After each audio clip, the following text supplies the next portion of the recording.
Salut la famille, bonjour, bonsoir. Ça dépend, il y a RP émission la biso. Écoutez les biso la famille. Quand on est au mission, vraiment, quoi, copier c'est bien, bonne information. Wana lobi shalom. Hein, shalom la famille libota mobimba et puis shalom na yemoko belvikandi la patronne hein Poutine na bango balobi Poutine de l'écriture azaka kamoko bandekolanga vraiment toye wana vraiment bandekolanga ko pesa bino lisusu information bandekolanga information ni toye libino information la brine oyo azalaki mwasi ya papa na biso Jani Faye lelo aza déclaré veuve bandeko na ngai na kotiela bino vraiment bolanda audio na boye na kotia vidéo parce que vidéo ezali mais na ligne kotia vidéo te j'espère que beaucoup monde nango na bilili la brune ake na bake na ambassade ya Congo ibango na ba artiste na biso mususu ba se représenter kuna do ba présenter la brune comme veuve oya tikali na bana misato bandeko na ngai toyebite pourquoi esalami bongo bandeko na yebite vraiment na kotikela bino na nubo mekana kolanda ndenge esepasaki kuna na ambassade na biso ya na ambassade ya France mais ambassade ya Congo oyo ezwami bongo na France représenter ambassadeur vraiment azalaki wana pona koyamba bango bandeko nanga alors eza ebeli ya koloba bandeko na kotika bino nanu soki bolandi ndenge l'équipe bomoni la brune bolandi ndenge l'équipe bomoni ye moko vraiment bandeko nanga après tokoya pona kosala kaka analyse comme d'habitude tokoya kosala analyse pona koyebisa bino eloko nini elekaki pourquoi esalami bongo tokoya vraiment koloba mais pour en attendant pour la siko voilà lingala ezoboma pour la sikoyo tokatika bino nanu bino moko bolanda boyoka ndenge nini basololi ensemble na ambassadeur ndenge basololi ndenge ba présenter pe la brune comme veuve bandekolanga bino moko pe bolanda soki bolandi après ngana bino tokoya kosala siko analyse toyoka pourquoi artiste bakendaki ezaki pona beat nini likambo nini epusaki bango bon tokoya kolobela ngo mena lingi nanu ngana bino nanu tosala nini tolanda bolanda bandeko nanga et puis on se retrouve après cette vidéo.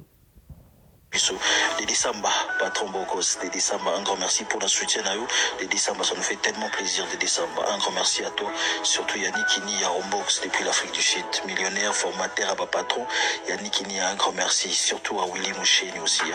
Willy Moucheni, code mondial. Il y a Willy Moucheni, code mondial. Un grand merci à toi. Jani Faye n'est plus. En tout cas, soutien à Binotu, vous allez toujours le bienvenu.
voilà la famille, j'espère que ngana bino vraiment tolandi vidéo na bokebi nyonso.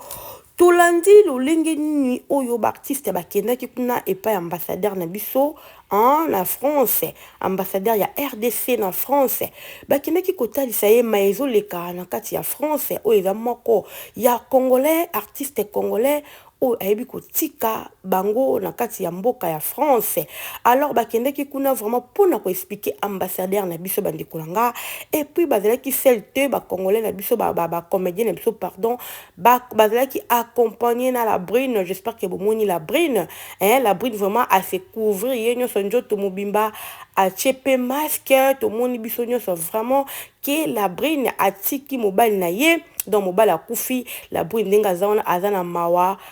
moi si ya muta kufi vraiment bandeko nanga esali pasi vidéo oyo. Bon, toyeka kosala analyse parce que analyse eza kaka analyse bandeko nanga, toyeka koloba par rapport na nyonso oyo toyoki na réseaux sociaux, par rapport na nyonso oyo ekomeli vraiment ndeko na biso Jani Faye, par rapport ya ba dire ya la brine, par rapport a ba oyo nyonso ebimi emona na miso ya batu, vraiment kokamwa ba comédien na biso mususu oyo lelo bandimi komema la brine. Bandimi komema la brine ti est pas ambassadeur ko présenter vraiment gentiment que aza veuve na nyonso oyo la brune asali ndeko na bina mobali, mais lelo boza na audacité ya kokende vraiment ko présenter la brune comme veuve et pas ambassadeur oyo ayebi eloko moko te na makambo nyonso ezoleka. Sikoyo bandeko na nga tokende pai tozongi pai soki vraiment boyebaki makambo oyo mpona nini te ton Jani yango abandaki koyoka pasi yango mo mpe bato basoloba bana baona raison.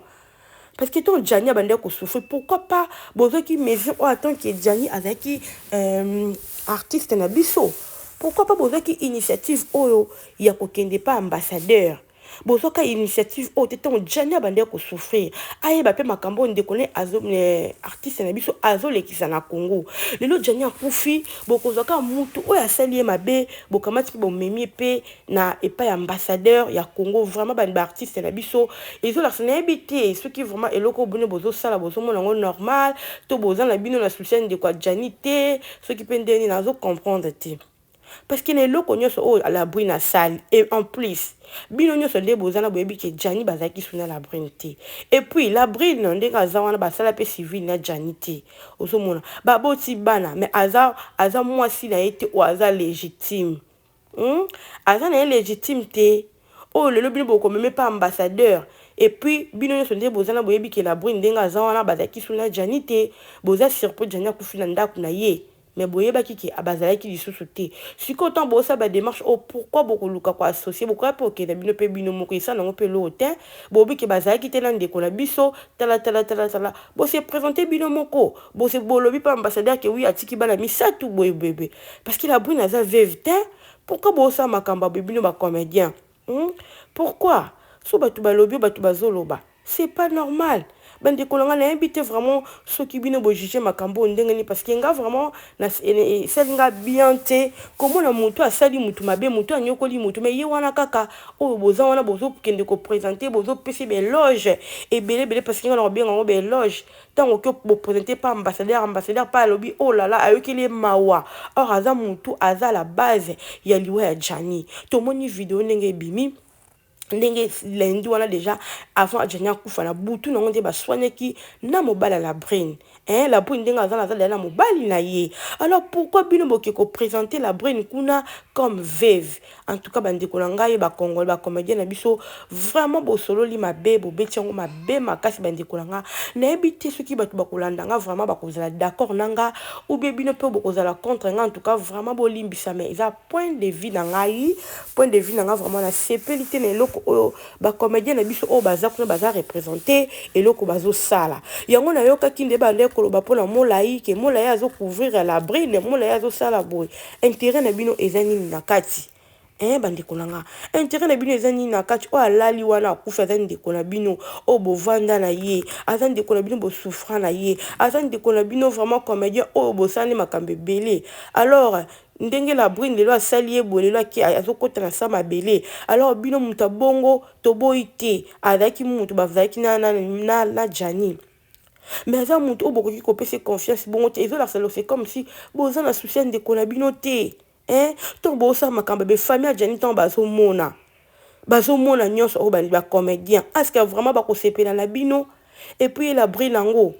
to lundi ba vidéo anenge leki après avoir kokufa la mobile na ye ba live quitté matanenga zo sala est-ce que veve vraiment sola za kabongo mais tala attitude na ye akie nango et pas ambassadeur. Attitude pendant qu'on se couvrir à la masque à la ce qui n'y a amitié pendant pas c'est vraiment que oui la brune vraiment a un souci il y a mobile na or que nous sommes eza lokuta alors bino ba obo sali démarche wana et le konga ka nazo senga na bino pourquoi pas démarche to bomole ki ndeko na bino Jani azo souffrir pour na nini te na moment wana bo sali ki likanisi wana ya kokende ata pas un pas ambassadeur Jani va souffler pas ambassadeur pour la nuit bossala qui ont la famille pour la nuit bossala qui ont bandi qu'on a biso bossala qui ont été lelo c'est parce que quand Jani a koufi yango na sko lelo bino bozu ba idée wana sko e yeli bino na mutu bandi kunanga yango idée na yeli bino qui n'est pas ambassadeur eza nini eza vraiment nini ba congolais ba artiste congolais pourquoi beaucoup za la motema te bossala quoi soki za ki bino na place ya Jani bonga bosala nini tous appel na mawa batu bino batu nyonso boki ko se représenter kuna bokai ko sala ngo pe bino moko bokai ko sala ngo bino moko eza artiste Jani eza artiste bokai ko sala ngo bino moko boki pa ambassadeur bo beti sonde makambe zo ndé makambe lekeli bo beti sonde makambe lekeli tala situation eza boye angaka yoka ki atiki bana misatu. Mais moi, ce n'est pas boyana qui va expliquer l'histoire en dingue ezalaki. Ole ya kobomba histoire, boye ko beta masolo mususu o ambassadeur ayebi kaka ndenge bino bolobi. Bozo tcha la bride na place moko ba so ki ndenge c'est comme ça avec moi si malam et pas Jani. Mais avec moi si malam ta nyoko li bandiko, anyoko li Jani fai. Quel que soit ma belle Jani. Quel que soit ma problème au Jani azaki non pas moi si na ye. Mais na minute eza muta kufi muta tche mutune na se. Bandiko nanga. Tozala pe batu. Tozala batu. Est-ce que vraiment et loko obino bokwe ko sala yangwana ba comédien. Et loko obino bokwe ko futa Jani na sama bele yango yo. Ya ko zoka moi si o abomisi et moi so asali boye. Ya ko zoye vraiment ko présenter comme veuve et pourtant bino na mitem na mutu na bino boyebi ke Jani ndenge boyebi ba situation so Jani lekisi na la brain. Boyebi ba situation so ndenge le kaki alors comment lelo bokoki kozala bino vraiment na facilité nyonso boko za na kimia ya komema la brine et pas ya Jani et pas ya ambassadeur bo mema na bino à l'aise boza na bino na kimia bona bino na kobanga te pa na bino vraiment eza nango normal pe bo filmer yango batu ba mona c'est pas normal la brine aza veuve Jani te la brune aza veuve ya Jani te aza veuve te bande kolanga aza veuve te bola akisata ye moko vidéo nga bande ko sala moi so abali légitime eza Sylvie la brune aza veuve ya Jani te c'est vrai aza kuna na poto yemta aza kuna bazaki na Jani na poto po ndenge Jani akufi mais bokokoy ko expliquer pe ambassadeur makamyo ndenge leki ce qu'il est là tout n'a qui bino moi si naïe beaucoup ko expliquer ma comme ça ndenge l'équipe botia à l'écart à se sentir vraiment que oui comme la salle qui Jani en tout cas eza malamté mettons bozo pc ban plaire wana bozo pc pouvoir wana ya ko meme bisika nyonso bozo talise vraiment que oui yena za veuve yena mtu ati non ba ndeko nanga ba comédien pourquoi beaucoup qui cause la bongo est-ce que bino ce qui bino vraiment là on est Jani à Sibir et pas la brine ce qui bino bonge bo traiter bon de bo traiter so ba sala qui on a place na bino est-ce qu'il ngoza malam tous appel mtema malam ko la famille tous a mtema malam pourquoi to koza mtema mabeti na niveau oyo pourquoi pour la ni motema mabeboye pour la ni to zanga mawa boye pourquoi tout ça ça fait très mal bande kolanga et donc ça la passe histoire à Jani ba vidéo ezo bima ye la brune tananga vandi kimia avant de pena kimia penza ko c'est comme si comme t'es bi sumte c'est comme si mutaza na souci na motema na okaza na souci tazo sepela na ye na liwa Jani akinde po yatika ko sa vina malamu basi o ba mesana kibondumba Baso ba messana nduma parce que moi ça moi si normal. Moi ça moi ça assez respectaka. Akoki kokoma na ba niveau la brina akoma kiti. Ata kutongo mobala selo mabe mobala ki abimi libanda tricha c'est akoki kokelinga mobali musute. Oka contre so monike et simba te otiki asala vine yo pe osali vina yo. Moi ça c'est respectaka osala bongo. Atiki na yo osali vina oye pas sali vina mais oya kokende ko luka mobali muso abotane mwana non. Asa moi sa valeur moi sa valeur azala bote moi sa valeur sur monique likamo ko zo tourmenter yo o monique ezo simba nango tena libala wana o monique mobali wana zo tungisa yo azo nyokola yo zo kokano lisusu te c'est mieux ya kobomano libala o tiki na parce que ba bi eloko eleki tika ezate na mokili o bande ko ngai to mi kosana te eloko eleki tika ezate eloko eleki tika ezate. Si réellement oyebeki ke Jani aza mobulu Jani azo sa onyo sa ifalo tika na oye o tiki na oye mama la brine et loko oza pourquoi oza condamné c'est parce que oboti na moi na mobali mosusu et loko vraiment ils ont condamné yo yango moni mabenyo sa Jani eke mai parce que yo boti na mobali mosusu na kati ndako bozana mobali na yo place isko obimi moi sa bondoki place wana soki yo botaki na ote soki ozaki na mobali mosusu te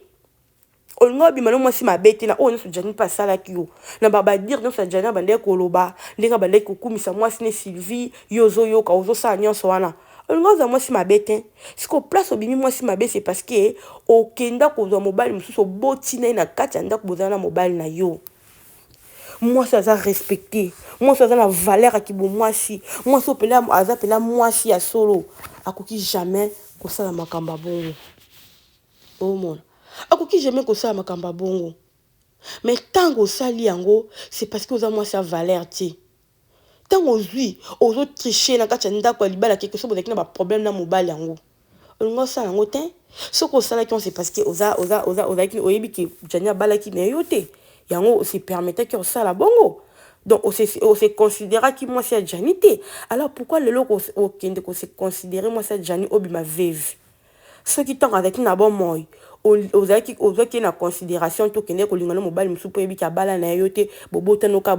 ka abana abala ne yo te siko tanga kufi be pourquoi olinga ko se prendre garant o mi bimisa ke yo za veuve fallait po boya tomba ben se ko kende ko fallait boya po ndongo zo za na mobali no aza côté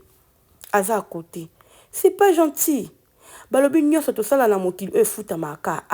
eza yo mwasi ozo sala mobali mabe efuta maka eza mobali ozo sala mwasi moko mabe efuta maka bandeko babi karma ezalaka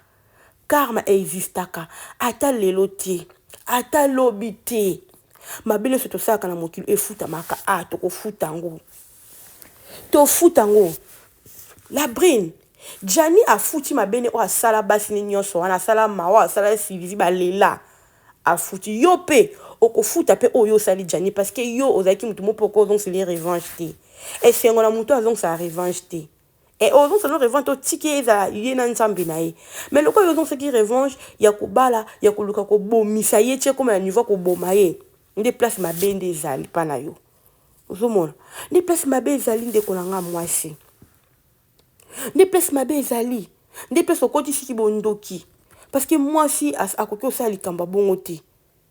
moi si vraiment moi si normal moi ça c'est respecta jamais akoki bimana mobali mususu na kacha ndako na mobali ne bazalaka ake pa boti ake na pa musika boti pe non ake pa boti aux à l'aise là c'est être méchant la brine c'est vraiment être méchant tu es vraiment méchante femme tu n'es pas aussi une bonne mère parce que tant on vandi na ba no na ndaku ozi mobali mususu memi na kati ndaku mbana no bazo muna mobali mususu mama na tsami mobali mpe éducation yo pesi pa bana nao et loko ni oyo transmettre pa bana nao oza mama mabe oza mama mabe mama malamu quelque chose boza ba problème mobali jamais ko koza mobali mususu yo kocha na ndaku o bovade na mobali nao okokoye ko sala no nyose mais sauf ça la brine et loko o sali yango ndeza condamnation to zo condamner yo yango peneza condamnation to condamner yo parce que moi ça c'est respectaka akoki osala eloko bongo te tika Jani na mikumba no zaki mutu mo falo tikena mikumba na ye nzamba linga ko récompenser yo mais loko yo linga ko tikena mikumba to la kisake ozi mobali mususu botine bana otali ata bana no zana bango te bana no pozana mwana mwasi otali ata éducation ya bana na oti Il y a un problème pour yo. Vraiment la famille, merci beaucoup. La bino se botira attention la bino pananga. Ce qui vraiment te le bi ma bebo limbisa. Mais tout ça ka koloba. Vraiment la lingi bino mingi bo s'abonner bo partager. Bye.